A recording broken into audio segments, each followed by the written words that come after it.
notice he doesn't list his son-in-law on here. And his animals are, he has a cat named Gracie. His hobbies are hiking and biking. His activities, bicycling, I should say, not. And activities, interests are sports and reading. He has lived in Monument since 1988. His burning desire is to retire comfortably. Something no one knows about John. This is just so sweet because, you know, my daughter just got married, so people have been telling me wedding stories. And so I'm going to share this about John. When his daughter got married, while they were waiting in the back for him to walk her down the aisle, he sang, "You are so beautiful." Aww. Isn't that the sweetest? Okay.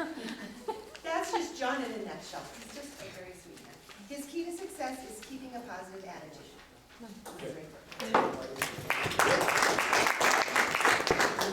When I talk about different things, I like talking about just about things I do on a daily basis. When I meet with buyers, I usually talk to them about different types of loans. I usually gather information in regards to income, assets, employment. I get a credit report where I give them a copy of that and explain those types of things and give them different choices.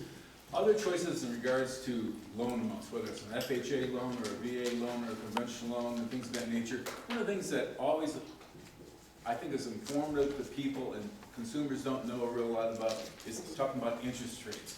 And I'm gonna pick on Dean here. It's Dean's day to be picked on. Thanks. Unbeknownst to all of us here, Dean is filthy rich. Dean owns Maori Bank and he has millions and millions of dollars in his bank. And we approached Dean, and Dean doesn't have a mortgage origination department, but he's chartered by the government to do loans in our community, and he doesn't have a mortgage origination department. And so we come to Dean and we say, Dean, we're going to take your millions and millions of dollars, and we're going to do VA loans at 3.75% interest rate. Another lender comes to Dean and said they're going to do loans at 3.875, another comes from 4%, another at 4 1/8, and another one comes at 3.625% rate. Well, Dean's going to look at this and he's going to analyze each of these lenders' choices on this, and he's going to look at our abilities of what we do, our licensing, our policies, and our procedures, our experiences, and how we do business. And all these lenders have the same type of qualities. And Dean says, well, geez, Dean like a highest rate return on his investment. We're going to take his money. He would like people to loan out this higher interest rate. Conversely, Michelle wants to borrow money at this lower interest rate. So there's a bit of a supply and demand in this world. The largest source of mortgage money in the United States is called Fannie Mae, an acronym for Federal National Mortgage Association. Second largest source of mortgage money in the United States is called Freddie Mac, Federal Home Loan Mortgage Corp. Our company may get monies directly from Fannie Mae or Freddie Mac. We are also called a correspondent lender. A correspondent lender obligates us to work with large national loan servicers, Chase City, SunTrust, CB&T, U.S. Bank, Stonegate, Franklin American, things of that nature. They sometimes, quite often, because of their size, can get better interest rates than what we have, so we have a correspondent relationship with them. In that regard, we take the loan applications, we process the loans, we underwrite the rule according to their rules and guidelines. We close the loan in our name. That buyer may make their first payment to us, they may make their second mortgage payment to it, but that loan's going to be sold or transferred to another lender. That's how our industry works. But going back to Dean's scenario here of having different interest rates, Dean would really like us to loan money at this higher interest rate. The consumer is obviously going to have this lower interest rate. Well, why would Dean allow us to loan money at a lower interest rate, or why would a consumer want to have a higher interest rate? I want to talk about something here. Dean, can you help me out? Maybe you can pass these things out. Michelle, if you can pass these out. I want to talk about interest rates. And I'm going to draw something on here real quick while those are getting passed out.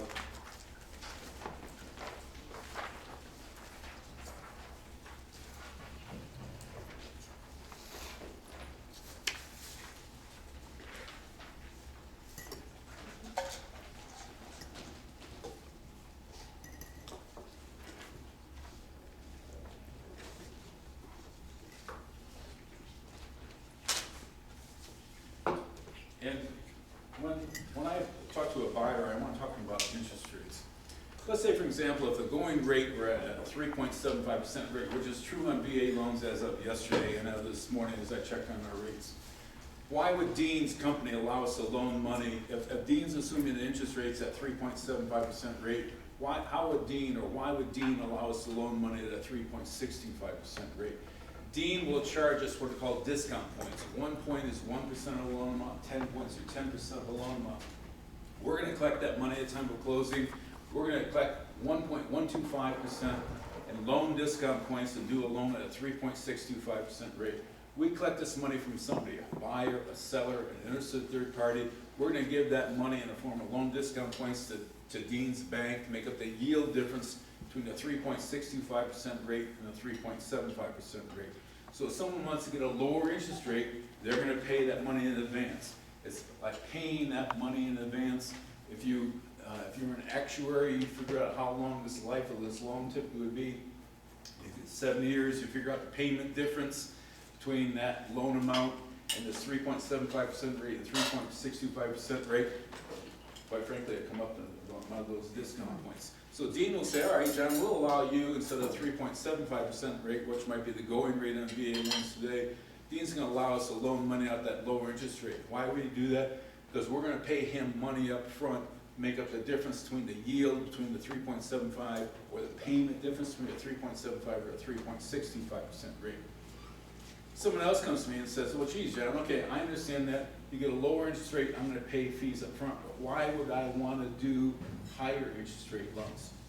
When I talk to the buyers, and the example I use here on your sheet, and I'll talk about here in a second, is a VA loan.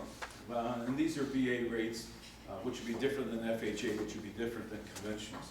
But at a 3.75% rate today, Dean would really like us to do a 3.75% rate. He's gonna pay us an incentive of 0.875% to do that loan. We take that incentive, we apply that to the buyer's closing costs, the costs incurred in obtaining that loan. At a 3.875%, why would a buyer wanna do a higher interest rate? We're gonna pay more of their costs. And in the examples here. So I've got an example here, and I'm talking about this.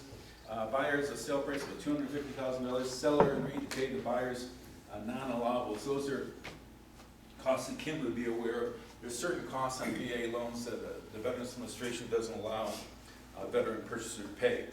VA requires no down payment. So buyer is going to pay the finance the VA funding fee.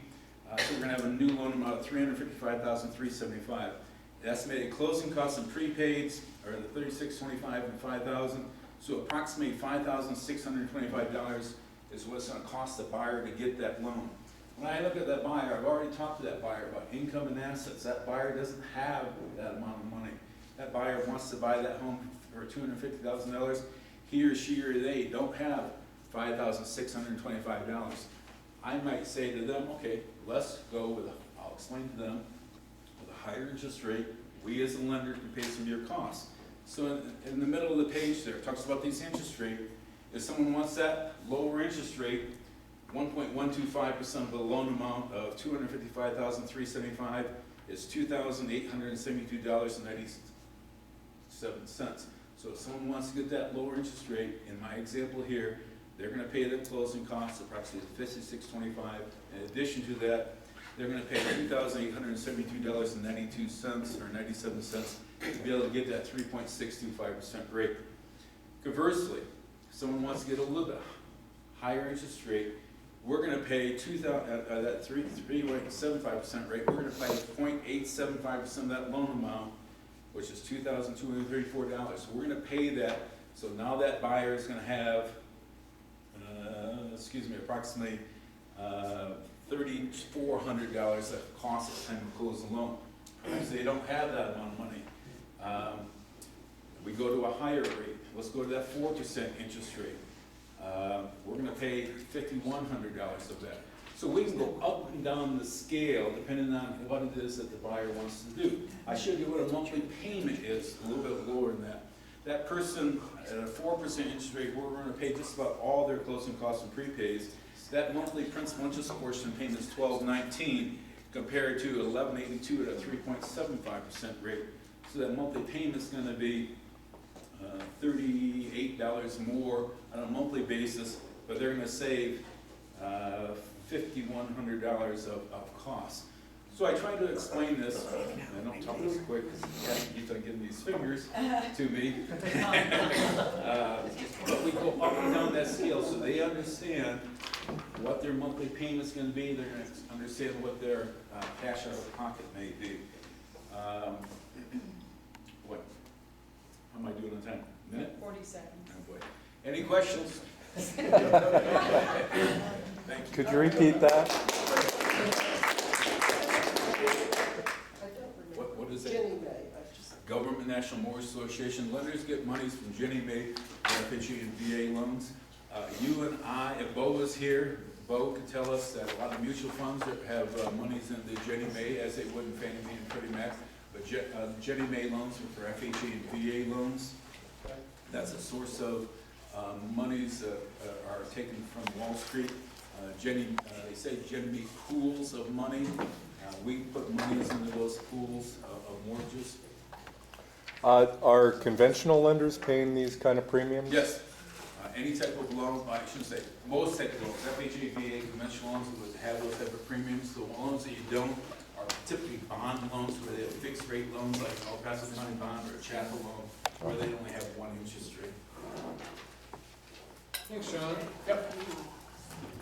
Now that we know more about what John does, let's do our best to bring him referrals this week.